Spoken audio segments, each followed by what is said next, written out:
Hi, welcome to Sherin's kitchen. இன்றைக்கி நம்ம ஷெரின்ஸ் கிச்சனில் இட்லி தோசைக்கு சைட் டிஷ்ஷாக ஒரு குழம்பு பண்ண போகிறோம். என்னென்னு பார்த்தீங்கன்னா தக்காளி கடையல் தான் பண்ண போகிறோம். ரொம்ப ஈஸியான முறையில் பண்ணக்கூடிய தக்காளி கடையல் தான் இப்போ நம்ம பண்ண போகிறோம். இதுக்கு வந்து அதிக பொருட்களே தேவைப்படாது, ரொம்ப கம்மியான பொருள் தான் தேவைப்படும். வாங்க அதை எப்படி பண்ணலான்னு பார்க்கலாம்.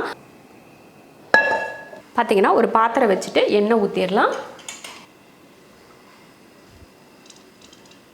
எண்ணெய் காய்ச்சதுமே கொஞ்சம் கடுகு, கொஞ்சம் கருவேப்பிலை, ஒரு 25 போல் சின்ன வெங்காயமும் ஒரு 10 பல் பூண்டும் சேர்த்துடலாம். அடுத்து ஒரு 6 போல் வரமிளகாய், அடுத்ததாக ஒரு 4 தக்காளி சேர்த்துடலாம்.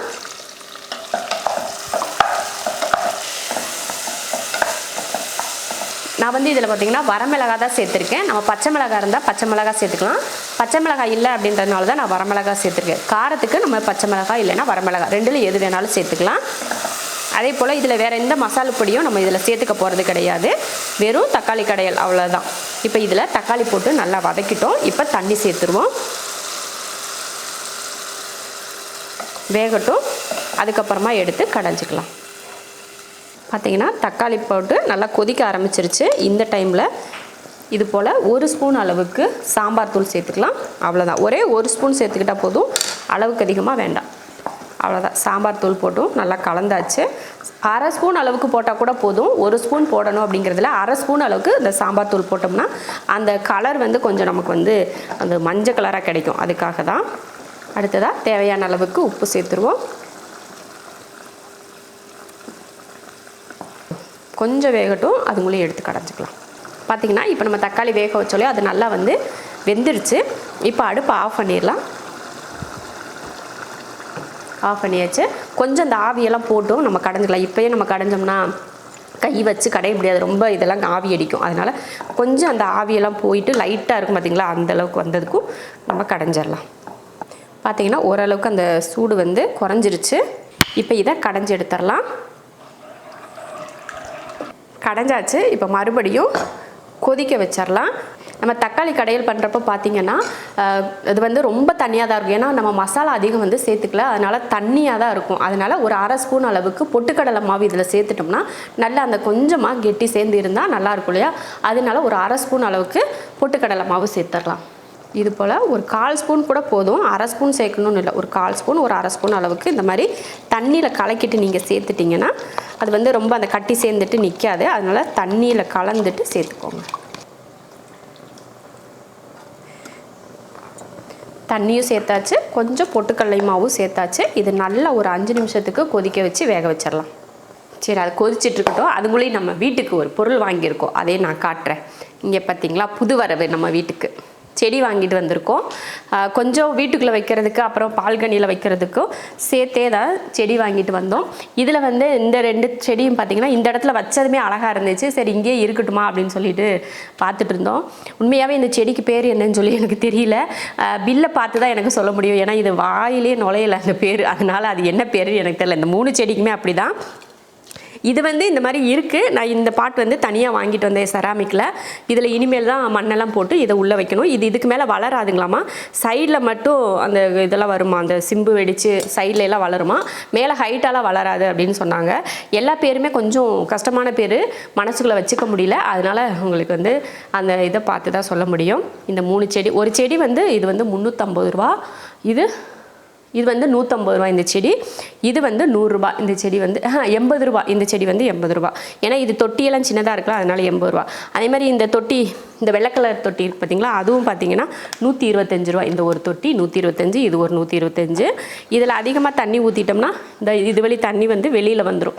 அந்த மாதிரி தான் நம்மளுக்கு இதுக்கு அடியில் ஒரு தட்டு வைப்போம் இல்லையா, அப்போ தண்ணி வந்துச்சுன்னா இதில் எக்ஸ்ட்ரா தண்ணி இருந்தால் வெளியில் வந்துடும்.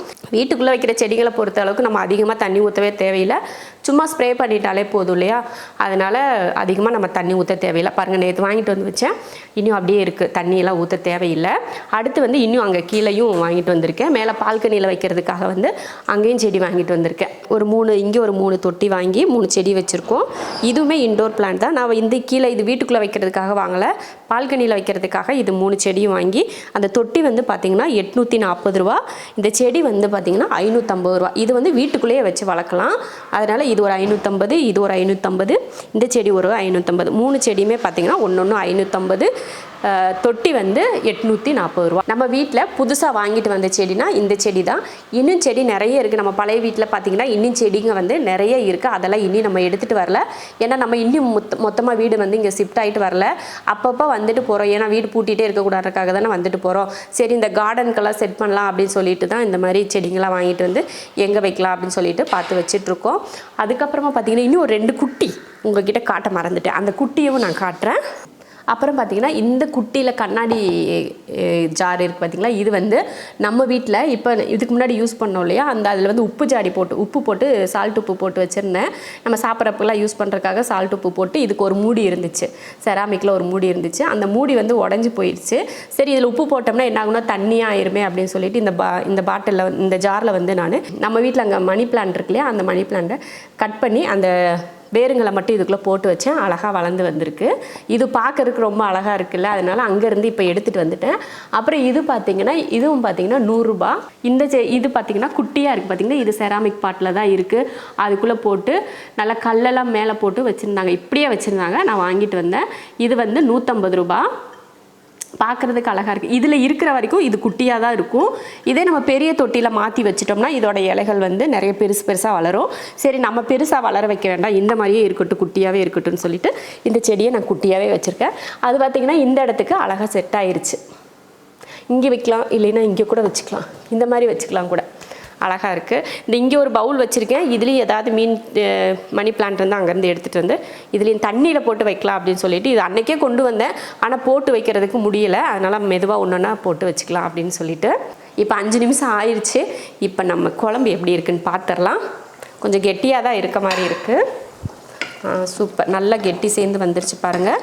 இதில் சாதத்தில் கூட ஊற்றி சாப்பிட்லாம் போல், அந்தளவுக்கு ஒரு பக்குவத்துக்கு வந்துருச்சு. அவ்வளோதான்.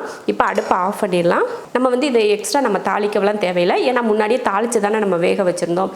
அதனால எக்ஸ்ட்ராலாம் எதுவும் பண்ண வேண்டாம். அவ்வளோதான். இட்லிக்கு வந்து குழம்பு சூப்பராக ரெடி ஆயிடுச்சு. இட்லியும் பார்த்திங்கன்னா வெந்துருச்சு. எடுத்துகிட்டு நம்ம சாப்பிட்றது தான்.